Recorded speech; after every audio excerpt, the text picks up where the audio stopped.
زکریا علیہ السلام کو آرے سے چیر دیا یہودیوں نے، یحییٰ علیہ السلام کو دربار میں لٹا کے بکرے کی طرح ذبح کر دیا یہودیوں نے، حالانکہ کتنی بڑی ہستی ہیں، قاف ہا یا عین صاد، ذکر رحمت ربک عبدہ زکریا اذ نادى ربه نداء خفيا قال رب إني وهن العظم مني واشتعل الرأس شيبا ولم أقم بدعائك رب شقيا وإني خفت الموالي من ورائي وكانت امرأتي عاقرا فهب لي من لدنك وليا يرثني ويرث من آل يعقوب واجعله رب رضيا يا زكريا.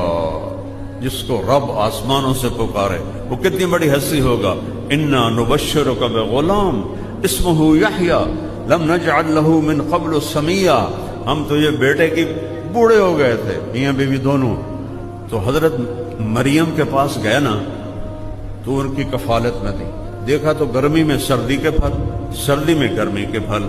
تو اب تو ممکن ہے جہازوں کے ذریعے آ جاتے ہیں، لیکن وہ تو کہنے لگے انا لکی ھذا مریم، موسم تو گرمی کا ہے، تو یہ تیرے پاس سردی کے پھل کہاں سے آ گئے؟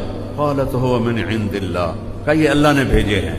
تو اس وقت پھر اللہ سے بات کی، یا اللہ میں بھی بوڑھا ہو گیا ہوں، میری بیوی بھی، بے موسمی کا پھل دے دے، بے موسمی کا پھل دے دے، بیٹا دے دے. اور یا زکریا، 8 نبیوں کا نام اللہ نے لیا ہے، بڑے عظیم نبی، آدم، نوح، ابراہیم، موسیٰ، زکریا، یحییٰ، عیسیٰ، داود علیہ السلام، ان کے نام لیے ہیں.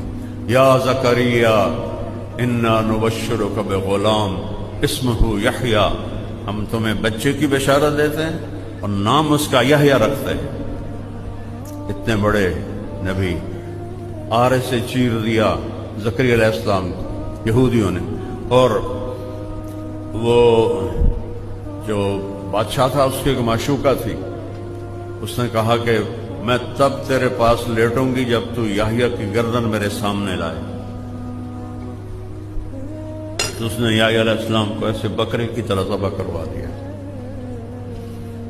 اور جب یہ ولید بن عبد الملک نے مسجد بنائی، جامع مسجد جہاں عیسیٰ علیہ السلام اتریں گے، اس کی کھدائی میں حضرت یحییٰ علیہ السلام کا تر و تازہ سر صندوق میں بند خون ٹپکتا ہوا نکالا گیا تھا، پھر اس کو الگ دفن کیا گیا.